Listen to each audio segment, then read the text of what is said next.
Hello বন্ধুরা, কেমন আছেন সবাই? কানাডার অতীব জরুরি একটি আপডেট তথ্য আপনাদের সাথে শেয়ার করব। কানাডা গভর্নমেন্ট 1 ডিসেম্বর 2025 থেকে কার্যকরী করেছে নতুন ইমিগ্রেশন ফি।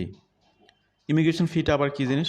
আপনারা যে বিভিন্ন পিআর প্রোগ্রামে আবেদন করেন, পিআর প্রোগ্রামে তো অসংখ্য ক্যাটাগরি রয়েছে, নিয়ার অ্যাবাউট 80 থেকে 100টা ক্যাটাগরি। তো এই যে বিভিন্ন ক্যাটাগরিগুলোতে যে আপনারা আবেদন করেন, আপনাদের আবেদন প্রক্রিয়াটাকে প্রসেস করার জন্যে গভর্নমেন্ট একটা ফিজ নেয়। এই ফিটা কিছুটা বাড়ানো হয়েছে। নতুন করে যারা আবেদন করবেন তাদের অবশ্যই এই নতুন রেটে ফি দিয়ে আবেদন করতে হবে, তা না হলে আপনার আবেদনটা প্রসেস হবে না, পেন্ডিং থেকে যাবে। সুতরাং ফি একটু বাড়লেও বিষয়টা খুবই জরুরি, খুবই গুরুত্বপূর্ণ, কারণ এটা মেনে না চললে আপনার আবেদনটা প্রসেসই হবে না। তো এই জন্যে আসুন আজকে আমরা জেনে নিব যে কানাডার গভর্নমেন্ট যে নতুন ফি কার্যকরী করলো সেটার কী অবস্থা। বিস্তারিত আমরা জানবো ইনশাল্লাহ। The federal government has increased several immigration fees effective December 1, 2025. The fees affected by this increase include inadmissibility related fees and the International Experience Canada IEC Work Permit Processing Fee. Those who submitted an online application and paid the old fees before midnight on December 1 will not be affected by this change. Individuals who submitted a paper application prior to this date may have to pay the difference due to the delay between the application being sent and received. তো যারা already অনলাইনে payment করেছেন December 1 তারিখে রাত পর্যন্ত তাদের কোনো সমস্যা নাই। যারা অলরেডি পেপার অ্যাপ্লিকেশন সাবমিট করে ফেলেছেন তাদের জন্য আবার এই ফিটা নতুন করে আপনার পেমেন্ট করতে হবে নতুন রেটে। Which specific fees have been increased? Inadmissibility fee. Below you can find the application categories affected by the recent change of the to inadmissibility fees. Application fee authorization to return to Canada. এখানে আগে ছিল 479.75, এটি করা হয়েছে 492.50। Temporary resident fee, temporary resident fee না, temporary resident permit. Temporary resident পারমিটের জন্য 239.75 ছিল আগে, এখন এটাতে বেড়ে করা হয়েছে 246.25। Criminal rehabilitation inadmissibility due to criminality, এখানে আগে ফি ছিল 239.75, এটাও একই রেটে 246.25 বৃদ্ধি করা হয়েছে। Criminal rehabilitation inadmissibility due to serious criminality, এটার জন্য আগে ফি ছিল 1199, এখন এটার ফি হলো 1231। রিস্টোরেশন অফ ভিজিটর স্ট্যাটাস, এটার জন্য আগে ফি ছিল 239.75, এটা বৃদ্ধি করে করা হয়েছে 246.25। Restoration of worker status without new work permit, এটার জন্য 239.75 আগে ছিল, আর বর্তমানে এটা বর্ধিত করে করা হলো 246.25। Restoration of worker status with new work permit, এখানে আগে ফি ছিল 394.75, এখন এটা বাড়িয়ে করা হয়েছে 401.25। Restoration of student status without new study permit, এটা আগে ফি ছিল 239.75, বর্ধিত ফি এখানে 246.25। Restoration of student status with new study permit, সেক্ষেত্রে ফি দিতে হবে 389.75, আগে ছিল 389.75, বর্তমানে এটা 396.25। তো এই হলো অবস্থা। এবার আমরা একটু বিশ্লেষণ করি। Authorisation to return to Canada, তো এটা কাদের জন্য লাগে? Those wanting to return to Canada after being asked to leave must apply for an authorisation to return to Canada to do so legally.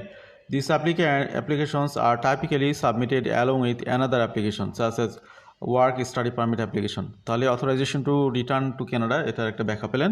Temporary resident permit, this document grants temporary entry into Canada for those who are inadmissible if they have a compelling reason to enter Canada and they need to do so outweigh their risks to Canadian society.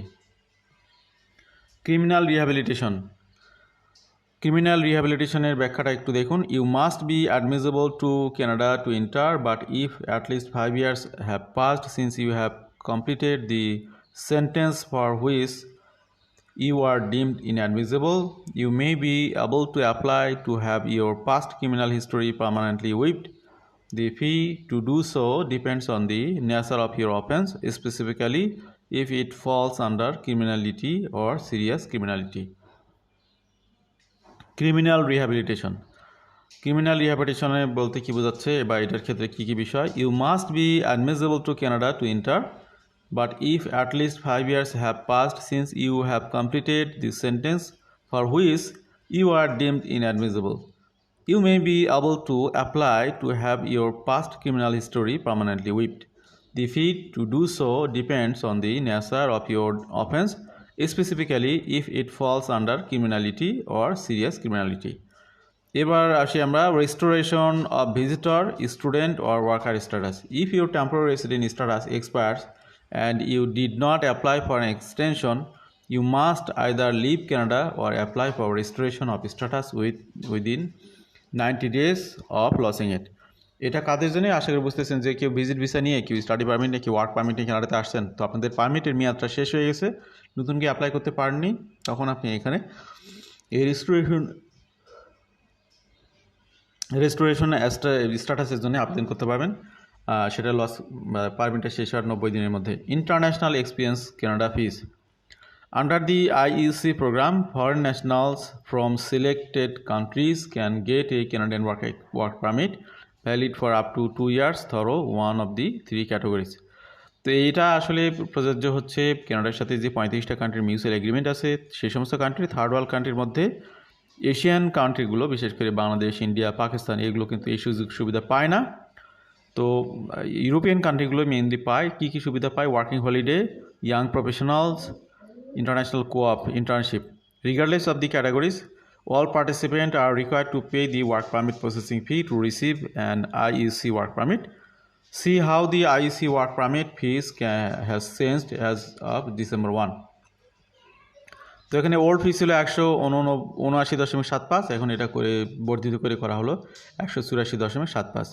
To get an IEC work permit, eligible foreign national must submit a candidate profile to IRR or enter one or more IEC candidate pools and then receive an invitation to apply in the next invitation round. You cannot apply for an IEC work permit without an invitation. The IEC pools for the 2025 season are closed. To be considered for an IEC work permit, you can submit a profile when the pools open for the 2026 season. আচ্ছা, এবার আসুন, যদি কেউ payment করে থাকেন কিন্তু আগের payment রেটে পেমেন্ট করেছেন, নতুন পেমেন্ট রেটে তাকে এখন সমন্বয় করতে হবে, তার জন্য করণীয় কি? I paid the old fee, what should I do now? If prior to the fee changes you mailed immigration, refugee and citizenship Canada a complete application, IRCC will send you a request to pay the difference between the two fees and instruction on how to submit your receipt.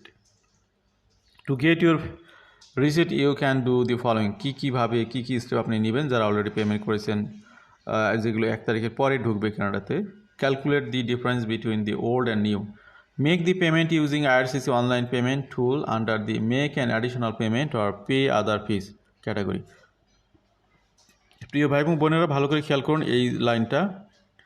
যারা application fee জমা দিয়েছেন, paper application, যেগুলো 1 তারিখের পরে process করা হবে, December 1 তারিখ already, আমরা তো 4 তারিখে চলে এসেছি, সুতরাং যেগুলো অলরেডি প্রসেসিং আছে সেক্ষেত্রে ফিটা যদি আগের ফি দেওয়া হয় তাহলে নতুন করে অ্যাডিশনাল যে ফিটি আপনাকে দিতে হবে সেটা আপনি পেমেন্ট করবেন। Make an additional payment or pay other fees, এই ক্যাটাগরিতে গিয়ে এক্সট্রা পেমেন্টটা করবেন। Under quantity, enter the total fee difference you are required to pay.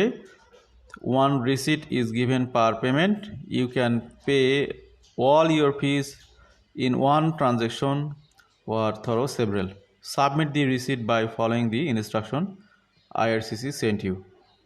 তো এই হলো অবস্থা। আমরা আপনাদেরকে এখানে যদিও সবগুলো ইমিগ্রেশন প্রোগ্রামের কথা বলেছিলাম, কিন্তু বাস্তবিক অর্থে যেটা আমরা দেখলাম যে সব ইমিগ্রেশনের ফি আসলে বাড়ে নাই, এবং যেগুলো বেড়েছে এগুলো পিআর প্রোগ্রাম না, এগুলো হচ্ছে অ্যাকচুয়ালি আপনার টেম্পোরারি রেসিডেন্টের বিভিন্ন স্ট্যাটাস পরিবর্তনের জন্য যে ফি প্রয়োজন হয় সেটার পরিবর্তনগুলো এসেছে, তারপর এগুলো জেনে রাখাটা দরকার। ভালো থাকবেন সবাই, আল্লাহ হাফিজ, সালামু আলাইকুম।